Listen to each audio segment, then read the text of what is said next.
The cake had been standing since 7 that morning. It occupied the center of the long table in the Hartwell dining room, with the authority of a consecrated object. 4 tiers of pale sugarwork and gilded fondant, iced roses climbing the sides in confectionery abundance, the whole arrangement festooned with ivory ribbon and sprigs of orange blossom that had been carried down from London at considerable expense.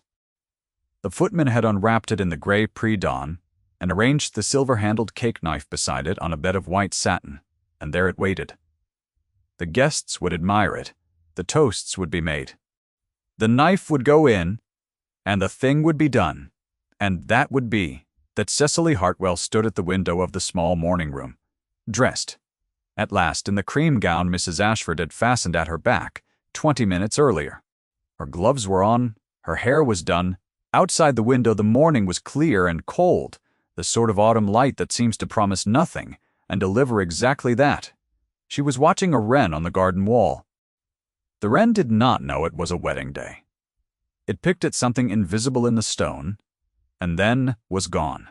From the corridor came the sound of voices, the particular pitch of Lady Aldana Vane managing the arrangement of guests, and beneath that, dimmer, the low-practiced cadence of Mr. Ferd. Aldous Vane greeting his new allies as though he had always known them. Cabra. Cecily did not turn from the window. Nois. Dade. P. She kept her hands still at her sides, which took some effort, because what her hands wanted to do was open the small reticule at her wrist and touch the worn, faded ribbon folded inside it, her father's ribbon, the one that had bound his last letter to her, and she did not permit herself that comfort yet.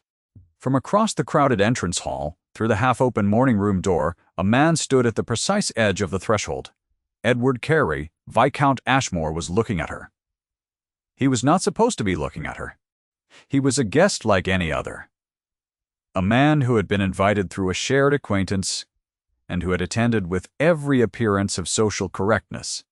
He stood at the edge of the hall in his fitted navy tailcoat, his single, short, white cravat, his gray eyes level and still, and he was looking at Cecily Hartwell through the gap in the door with an expression she had never quite been able to read in the 6 months she had known him. The wren did not return. The cake waited. And somewhere in the layers of gilded fondant, Cecily did not yet know, a small folded piece of paper sat concealed in the hollow of the second tier. She did not yet know what it said, what it would mean, what it would cost. She turned from the window to face the day. The season that had produced this morning had begun in April, 14 months after her father's death, in the thin, uncertain way that seasons begin for women whose circumstances have lately altered. Mr. Hartwell had died in March of the previous year with the quiet dignity of a man who had long anticipated the event and had managed it tidily, the way he managed everything, the debts settled, the bequests distributed, the entail confirmed in writing and sent to his solicitor with a covering note. The estate would pass to his cousin Herbert Hartwell upon Cecily's departure, or marriage. There was a modest annuity sufficient for a single woman to live on if she was careful and ask for very little. There was the house until Michaelmas. Her father's last words to her had been said in the small hours of a cold Tuesday morning. His hand dry and light over hers, his voice a little rough but entirely clear. "Take what is offered, Cecily," he had said. "The world does not wait." She had understood what he meant. He had not been cruel in saying it. He had been precise, which was the kindest thing he knew how to be for her. She had taken Mrs. Prue Ashford into her household, her former governess, now 58, and too good for any position the world would give her. They kept each other company, and divided the economy of the annuity between them without complaint. She had taken in Nettie, daughter of her closest friend Clara, who had died of a fever in the summer, and left the child without anyone but a distant uncle who did not particularly want her. Nettie was 8 years old, and had her mother's dark curls and her mother's habit of watching the world with an intensity that could unsettle grown people who were not paying attention. The assembly at which she had met Mr. Salder, Aldous Vane in April, had been her first public appearance since mourning lifted. She had gone in a retrimmed gown, serviceable and honest, and she had sat at the edge of the room with Mrs. Ashford and watched the evening sort itself out. She did not dance. Early. She did not expect to. He had found her near the refreshment table. He was perhaps 38, well-dressed, with a genial open face, a way of speaking that positioned him as a man of the world who did not require too much from those around him. He had said that he had heard of her father, a very great man, a man of real principle, and Cecily had felt the hollow places in herself respond to this, as they always did when someone named her father with accuracy, and that had been, she understood later, precisely what he intended. Lady Aldana Vane, his aunt, had arrived at her elbow within 20 minutes with the efficient warmth of a woman executing a considered plan. Lady Vane was perhaps 58, her silver hair dressed high, her dark eyes assessing and quick, her plum gown cut from fabric of a quality Cecily could identify without being able to afford.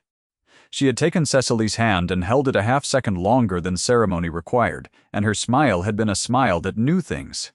There had been another man at that assembly. Cecily had noticed him in the way she had learned to notice things she would not act upon. He was a tall man, in a navy tailcoat, standing near the far window alone, watching the room. She had not caught his name. He had left before supper. He had a faint scar through his left brow, and for a reason she did not permit herself to examine, his stillness at the window had stayed with her past the moment he vacated it. She had returned home to the annuity house, and written to her cousin Herbert, to say that she expected to vacate by Michaelmas. The suit progressed through summer with the methodical efficiency of a business arrangement wearing the clothes of a romance. Mr. Reed Vane called at regular intervals with flowers and compliments, the particular brand of attentiveness that announces to a woman who is paying close attention that she is being acquired rather than courted. His credentials were impeccable in outline. He named a Derbyshire family, a property of some 300 acres near Matlock, an income stated at $4,000 a year, a bachelor of long standing who had not found the right woman until now. Lady Vane managed everything with the smooth competence of a woman who had been waiting for exactly this situation to present itself. She took Cecily to her dressmaker and extended the family credit without appearing to condescend. She arranged dinners at which Cecily was placed correctly and introduced correctly, and had very little to do except demonstrate that she could sit at a good table without disgracing anyone. It was at one of those dinners that Lady Vane, seating herself beside an older woman near the fireplace when she believed the particular corner of the drawing-room empty, had spoken clearly enough for Cecily, turning back for a dropped glove in the passage doorway to hear every word. "She is grateful for any offer at all," Lady Vane had said, not unkindly. "A woman in her position. It is very practical of her to understand this." Cecily had retrieved her glove from the floor. She had returned to the drawing-room and sat down and drunk her wine and said nothing, because there was nothing to say that would have improved her situation. There had been a man across the room at that dinner, too. He was the same man from the assembly, the man with the navy tailcoat and the scar and the stillness. His name, she had learned from the place cards, was Viscount Ashmore. He had not spoken to her at dinner. He had been seated too far away for conversation. He had looked at her exactly once across the table, a single direct look that lasted no longer than a blink, and then returned to his soup. She had not thought about it again. She did not allow herself to think about things she had already established were not available to her. By August, she had accepted Mr. Vane's proposal. The settlement had been drawn up, the date had been set, and the season had turned toward autumn, carrying its freight of consequence as seasons did, without particular concern for those caught inside it. The months between August and the wedding morning would have looked to any careful observer like a settled thing. They looked that way from the outside. From inside them, Cecily could identify the fissures, the small, consistent wrongnesses, the moments when something she could not name pressed at the edges of her acceptance, and found her quieter than she wished. Mr. Vane was never unkind. He was never precisely warm either, in the way warmth is an involuntary disclosure of the self. He was calibrated. He was managed. When he spoke of the Matlock estate, he spoke in a way that described it without seeming to love it. When he spoke of his family, he spoke fluently and without apparent memory. When he looked at Cecily, he looked at her with the attention of a man who is checking an inventory and finding it satisfactory. She had told herself this was the nature of practical matches. She had told herself she was the one importing feeling where none was required. Lady Vane had arranged a second fitting for the wedding gown at her own modiste in September, and had brought 2 of her intimates along. The fitting room was small and warm, and the intimates occupied the only chairs while the modiste worked, and Cecily stood still in the cream gown and attended to the process of being hemmed. Lady Vane and the 2 women spoke around her with the comfortable candor of women who have decided that a woman being fitted for a dress is, for the duration of that activity, not quite present. "She is doing very well for herself," one of the intimates said not unpleasantly. "Given everything. She is grateful for any offer at all," Lady Vane agreed, also not unkindly. "And sensible to say yes before the winter. One cannot afford principles at a certain point." Cecily had not moved. The modiste had pinned the left shoulder seam. Cecily had breathed in and breathed out and fixed her gaze on the middle distance, which was a mirror, and so had the unhelpful benefit of watching her own face arrange itself into composure. 2 days later, a book had arrived at the Annuity House. It was a volume of Cowper, addressed to Miss Hartwell in a plain hand she did not recognize, with no card enclosed. She had turned it over to find the pages lightly marked, not underlined, only a corner folded down at a single passage in the middle of the second poem. She had read the passage, and it had said in Cowper's mild, careful voice that the man who appears to know a thing and the man who actually knows it are not always the same man, that the habit of looking carefully at what is presented, rather than at what is claimed, is the only reliable guide in an uncertain world. She had looked at the passage for a long time. She had then closed the book and put it on the shelf, and not permitted herself to speculate about who had sent it. She had not made the obvious investigation. She was not sure she would survive knowing the answer. What she did not know, in those weeks, was that Viscount Ashmore had been watching. The day he saw her on the market street in early October, she was carrying 2 baskets from the greengrocer, because the price of a second trip was an inconvenience she had decided she could spare. A woman at the corner of the street, older, thin, with a fixed gaze that had given up expecting, held out her hand. Cecily did not reach into her reticule. She had set both baskets down on the cobbles and begun redistributing what she had. Half the bread and the smaller of the 2 cooking apples, and a wedge of hard cheese she had been saving for Friday. She had placed these things in the woman's hands with the brisk matter-of-factness of someone who regarded this not as charity but as arithmetic. She had spoken to the woman by name. The woman's name was Bess, and Cecily knew it because she had made it her business to know it 3 weeks earlier when she had first noticed her on the corner, and she had asked Mrs. Ashford to find out from the parish, and she had done what she could with the resources available to her, which were modest and had to be divided carefully. Edward Carey had been crossing to the bookseller opposite and had stopped. She had not seen him. She had not looked up. She had redistributed her baskets, lifted both, and walked on. He had stood on the cobbles for several seconds in the cold October light. The following week, at a garden party at Lady Pemberton's, he had watched her intercept a woman of his own aunt's type, pearl earrings and the polished assurance of someone unused to being refused, as that woman had fixed her attention on Nettie with the particular curiosity reserved for children whose origins are considered irregular.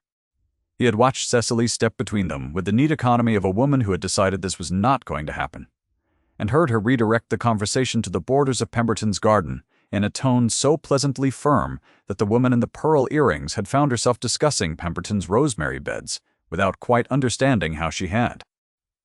Arrived there, Nettie had looked up at Cecily with the specific look of a child who has been kept safe and knows who kept her.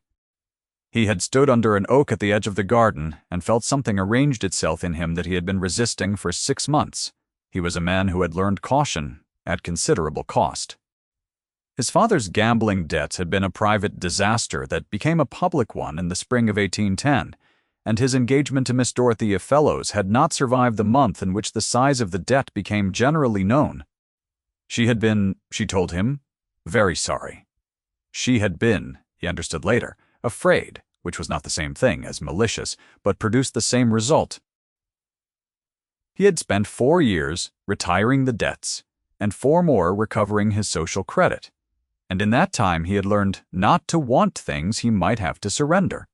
He had seen Cecily at an assembly in April, and had known with the specific unwelcome clarity of a man who has spent years suppressing precisely this kind of clarity, that she was someone he would not easily unlearn. He had done nothing. He had watched. He had sent the book anonymously because he had found he could not entirely do nothing. In early November, he had made an inquiry through a contact in the legal community regarding a certain Mr. Vane, formerly of a Derbyshire family, and resident the past 3 years in London. The inquiry had produced within a fortnight a document that Edward had read 3 times in his study, the candle burning down to nothing beside him.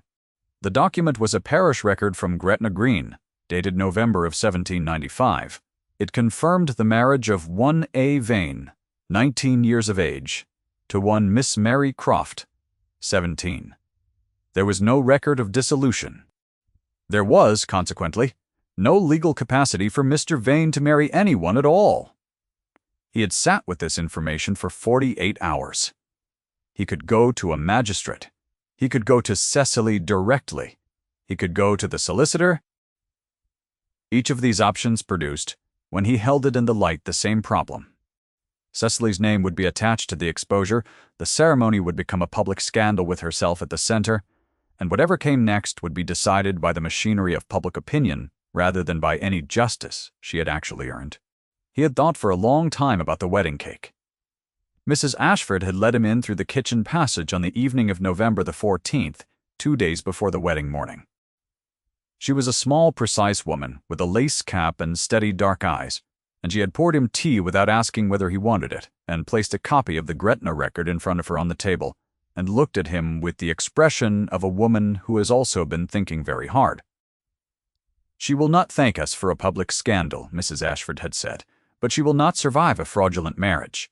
"No," he had agreed. "You have the names and dates in writing." "I do." There had been a silence in the warm kitchen. "There is a way," he had said, "that puts the information into the ceremony itself at the proper moment, with witnesses present and the vicar still in the room, without assigning her the role of victim or accuser." He had explained the note. Mrs. Ashford had looked at him for a long time. Then she had said quietly, "You will need to get it into the cake without the Vanes knowing." "Yes, I will manage that," she had said, and picked up her tea. He had gone home and written the note at his desk by a single candle, his handwriting small and precise. He had included the names, the date, the parish, the name of the record. He had folded it to the size of a half-crown. He had sealed it with a plain wafer, no crest. He had not written who he was. Cecily would know, or she would not, and either way the note would do what it needed to do. The ceremony itself lasted 47 minutes. Lady Vane had arranged the guest list with her customary efficiency, and the pews were occupied by the appropriate people in the appropriate order, and the flowers were white chrysanthemums that filled the nave with a smell like crushed paper. Cecily walked the aisle on the arm of her second cousin Thomas, who had offered because there was no one else, and she walked slowly, and she looked at the vicar, Reverend Selwyn Marsh, because looking at the vicar gave her something neutral to fix her eyes on. She did not look at Mr. Vane as she took her place beside him. She was aware with the peripheral certainty of a woman who has been tracking the room for months that Viscount Ashmore was standing at the very back of the nave, beside the last pillar, in his navy tailcoat, entirely still. She fixed her eyes on the vicar and listened to the words. The words were the words they always were. They were the formal ancient machinery of the thing, the declaration and the inquiry and the response. And she had prepared for all of them. She knew which ones she would say, and she said them, clearly and without trembling, and her hands were folded, and her face was still, and the cream gown was perfectly pressed, and she looked, she suspected, exactly as a woman in her position was supposed to look on the occasion of her practical resolution. What she felt, inside the cream gown, Inside the still hands, inside the careful face, was something that she did not have a name for, and did not intend to examine. It was not fear. It was not grief, precisely. It was the particular sensation of a door closing on a room one has not lived in and will not live in, and the knowledge that the closing is permanent and the effort of holding one's face correctly while it closes. Reverend Marsh had arrived at the moment of signing when Lady Vane raised her hand slightly from the front pew, a small prepared gesture, and said that perhaps the company would proceed to the house for the breakfast before the register, the morning being fine and the walk short, and perhaps the formalities could follow. There was nothing procedurally wrong with this. Cecily did not know enough to understand that the vicar's hesitation lasted 1/2 second longer than it should have. The wedding breakfast occupied the lawn dining room at Hartwell House. The table had been set, and the wine poured, and the guests arranged themselves with the practiced ease of people who had done this many times. Lady Vane sat at the center of it all with her painted fan at its characteristic measured height, her dark eyes moving over the room with the quiet satisfaction of a woman whose plan is proceeding correctly. Cecily sat beside Mr. Bree, Vane, and received the congratulations that came her way, and said the correct things, and ate almost nothing. Nettie had been permitted to attend the breakfast, which was a slight irregularity Lady Vane had overlooked, because Nettie was small and quiet, and had positioned herself near the cake table, with the absorbed attention of a child, entirely occupied by a single large confection. She wore her white muslin dress with the pale blue sash, and her dark curls were pinned back with a white ribbon, and she stood before the cake with the serious evaluative gaze of someone conducting a thorough inspection. The toasts began. The first was from the second cousin Thomas. The second was from one of Mr. Vane's London friends, a short, genial man, who said the expected things about the expected subjects. The third was from Lady Vane. She rose with the unhurried ease of a woman who was accustomed to being listened to, and she held her glass at the correct height, and she spoke in a voice that was warm and inclusive, and had beneath it the particular steel of a woman who had arranged everything and was now receiving her due. She said a great deal about her nephew's many virtues. She said a great deal about the suitability of the match and the happiness of this day and the abundance of good wishes from all assembled. And then she turned her gaze to Cecily with a smile that was, technically, a compliment. "We are all so glad," she said, "that dear Cecily has found her way to this day. She is, as those of us who know her situation understand, grateful for any offer at all, and it is a very particular happiness to see that gratitude rewarded with a man of Aldous' many qualities." The guests raised their glasses. Cecily raised hers. Across the room she did not look at the man in the navy tailcoat. It was at this exact moment, in the pause between the toast and the answering murmur of the crowd, that Nettie, who had been standing at the cake table with a small silver cake fork she had acquired from somewhere, discovered that the seam between the second and third tier was slightly irregular. She was not misbehaving, she was investigating, which was different. She pressed her small finger gently along the seam, and the fondant shifted, and something small and white and folded came free and fell into her palm. She looked at it.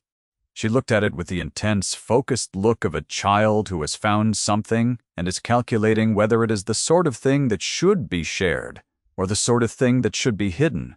And in her consideration of these two options, she held it up slightly, so that the light caught the paper, and Mrs. Ashford, who had been watching Nettie with the unbroken attention she applied to everything, saw it. Mrs. Ashford crossed the room in 9 steps. She took the paper from Nettie's hand, gently unfolded it, and read it. The room was still buzzing with Lady Vane's toast, the good cheer of the moment. And so only those immediately adjacent to Mrs. Ashford saw her face change. Cecily saw. She had been watching Mrs. Midier. Ashford with the same unbroken peripheral awareness she had been maintaining all morning, because Mrs. Ashford's face was the most accurate instrument in the room, and it never lied. What crossed Mrs. Ashford's face in the moment of reading was not alarm. It was not surprise. Quite. It was the expression of a woman who had been hoping for something and had just received confirmation of it, and was now required to do what came next. She looked up. She found Cecily's eyes across the room. Something passed between them that had no name. Then Mrs. Ashford cleared her throat, a small sound in the general noise, but the sound she made when she required to be heard, the sound she had made in schoolrooms for 30 years, and the guests nearest to her quieted first, then the next ring of them. And then the room went attentive in the way rooms do when they detect that something is happening that is not in the program. "I beg everyone's pardon," Mrs. Ashford said in a voice of perfect evenness. "There appears to be a document inside the wedding cake." The silence that followed this sentence was absolute. She read the note aloud. She read it in the same voice she had used to instruct declensions, and the proper forms of address, and the correct way to receive a guest. She read the names, the date, the parish, the record number. She read the bridegroom's name and age, 19, and the name Mary Croft, age 17, and the November of 1795, and Gretna Green. She read it once clearly, and then she folded the paper and held it.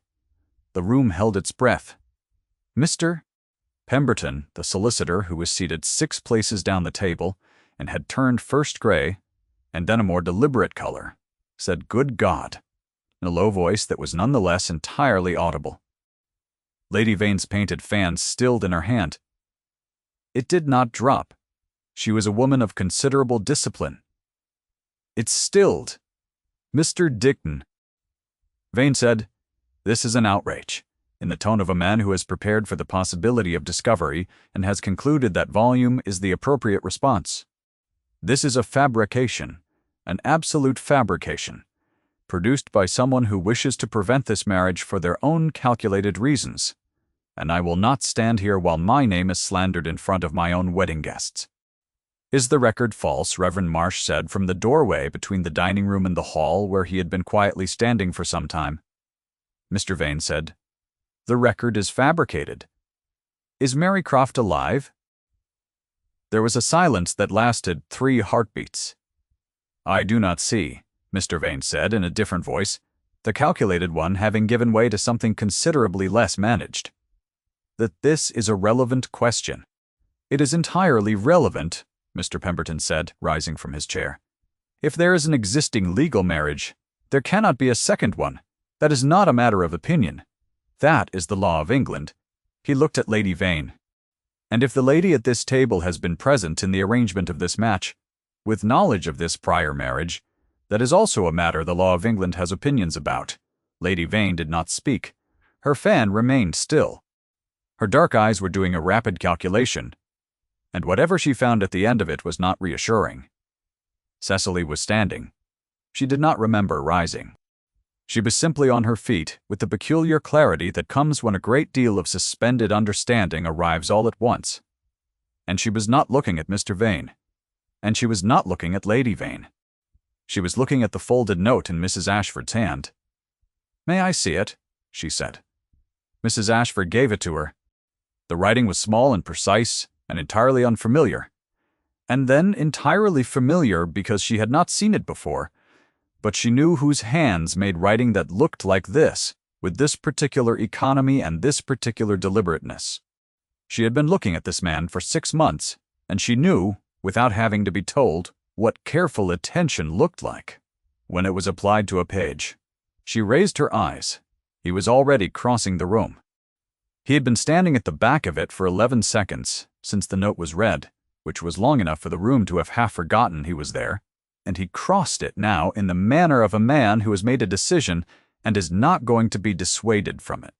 And the guests parted for him in the way that they always parted for a man of his size and his certainty. And he stopped in front of Cecily and looked at her. "Lord Ashmore," Lady Vane said from behind her stilled fan, and her voice had recovered something of its composure, "I am not aware that you have any standing in this matter." "No," he said. He did not look at Lady Vane. He was looking at Cecily. "I do not, then," he said quietly, in front of every person in that room, his voice carrying to every corner of it because the silence was so complete. "She is mine, and she has been for some time." It was 10 words. They were specific. They were irrevocable. The room did not exhale immediately. It took a full moment, a full, counted moment of silence for the sentence to settle into the comprehension of everyone assembled. And in that moment, Cecily stood and held the folded note, and looked at the man in front of her, and felt something she had not given herself permission to feel for the entire length of the autumn, which was that she had known this, that some quiet part of her that she had kept carefully locked and unlighted had known this, and that the knowing had always been there, underneath the practical arithmetic, waiting. Lady Vane's fan twitched. Her dark eyes moved to her nephew. Mr. Vane said nothing. The vicar said, in the mild, administrative tone of a man completing a procedure, "As the register has not been signed, there is no legal matter to resolve here today." "The marriage did not take place," Mr. Pemberton said, sitting back down with the satisfied expression of a solicitor who has correctly identified the outcome. "I will want to examine the original record." "You may have it," Edward said, still not looking away from Cecily. "I sent a copy to the Edinburgh Register office last week. The original is with my man of business, Mrs. Ashford, who had been watching all of this with the focused calm of a woman who has been planning it for 2 days, put her hand on Nettie's shoulder and drew the child gently back from the cake table. And Nettie, for once, did not resist. Lady Vane spoke. Finally, "I had no knowledge," she said. The words were composed. The delivery was not. "No," Reverend Marsh said from the doorway, with the quiet finality of a man who has heard a great many confessions and is recognizing the cadence of the ones that are not true. Mr. Vane, perceiving that the room had reached a verdict in which he had no useful part to play, made the decision to leave. He made it without drama, which was the only graceful option remaining to him, and he walked to the door with a posture that was still technically upright, and the guests moved for him with the instinctive silence of people who are watching something they will discuss for years. The door closed. The room let out its breath. Cecily was still holding the note. She looked down at it. She looked at the writing, the specific careful hand, the precision of the dates and the record number and the parish. She thought of the Market Street in October, and the Book of Cowper, and the Assembly in April, and the navy tailcoat at every room she had been in for 6 months. Always at the far edge of it, always in the place she had trained herself not to look. "Cecily," Edward said. It was the first time he had said her name. She was aware of that, in the way one is aware of a door opening into a room one had not expected to be allowed into. She looked up. His gray eyes were, up close, more complicated than she had given herself permission to understand from across rooms. There was in them something she could now read, because she was no longer looking at it through the glass of her own resigned arithmetic. It was the expression of a man who has been afraid, specifically, of one thing, and who is looking at evidence that the thing he feared may not come to pass. "I did not know if you would want it known," he said. "Who wrote the note?" "I know who wrote it," she said. "Yes, why did you not come to me directly?" There was a pause. Not a long one. "Because I was afraid," he said, "that you would choose the practical option." She looked at him for a moment. "I was choosing the practical option," she said. Yes, that was a significant error. Something changed in his face. Not a smile, quite. Something that preceded one. "It was," he agreed. "I am sorry for it." Around them the room was slowly releasing itself from its attentive stillness. Mr. Pemberton was speaking to the vicar. 3 of the guests had begun to move toward the door with the self-effacing tact of people who understand they are witnesses to something that has moved beyond their participation. Lady Vane was seated in her chair with a composure that had been reinstalled, visibly with effort, and she was very quietly not looking at anything. Mrs. Ashford appeared at Cecily's left elbow and placed a cup of tea in her hand. "Drink that," she said, in the voice she used when she meant it. Then she looked at Lord Ashmore, with the evaluating precision of a woman who has been formed entirely by years of accurate assessment of human character. And she appeared to find what she was looking for. "Lord Ashmore," she said. "Ashford," he said, with the slight incline of a man who understands that the woman he is speaking to is a person whose judgment matters. "Nettie wishes to know, Mrs." Ashford said with the faintest indication of something that might, in better circumstances, have been a smile. Whether there will still be cake? The morning room was quiet. The last of the guests had left by noon, guided out by Mrs. Crayon. Ashford, with the expert tact of a woman who had been managing departures for 30 years. Mr. Pemberton had departed with the promise to call upon Lord Ashmore's man of business by 3. Reverend Marsh had gone with his register unsigned and his expression of a man who had done what the law required and was at peace with the morning's events. She had been given a portion of cake by the cook, who had decided that Nettie's role in the morning's outcome entitled her to it, and she sat on the garden bench in her white dress with her dark curls already coming loose from the ribbon, eating methodically and examining the wren on the wall with the same focused attention she brought to everything. Cecily was still in the morning room when Edward found her. She had changed out of the cream gown because there was no reason to continue wearing it, and she was in her plain gray wool, and she was sitting at the small writing table by the window with a cup of cold tea she had not drunk, and in her hands she held the worn, faded ribbon from her father's letter. He sat down in the chair across from her. She looked at the ribbon. "He told me to take what was offered," she said. "He meant it kindly. He was frightened for me. I know, I should have known better." She turned the ribbon in her fingers. "I did know better, I think. I simply did not believe that knowing better was an option I was entitled to." He was quiet. "You have been watching me for 6 months," she said. "Yes, you might have spoken sooner." "I might." "I was afraid you said that. It bears repeating." She looked up at him. His gray eyes were the same eyes they had always been across rooms, watchful and specific and unexpectedly careful, and she was near enough to him now to see that the watchfulness was not coldness, had never been coldness, had always been the expression of a man who wanted something very much, and had not been certain he was allowed to want it. "Your father's debts," she said. "The broken engagement." Something shifted in his face. "You knew," he said. "I made inquiries," she said, "in September when the book arrived." She paused.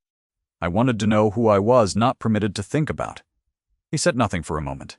"The debts are settled," she said. "The estate is sound. I do not particularly care about any of it, but I understand that you thought I would." He let out a breath, slow and controlled. The breath of a man releasing something he has been holding for longer than he realized.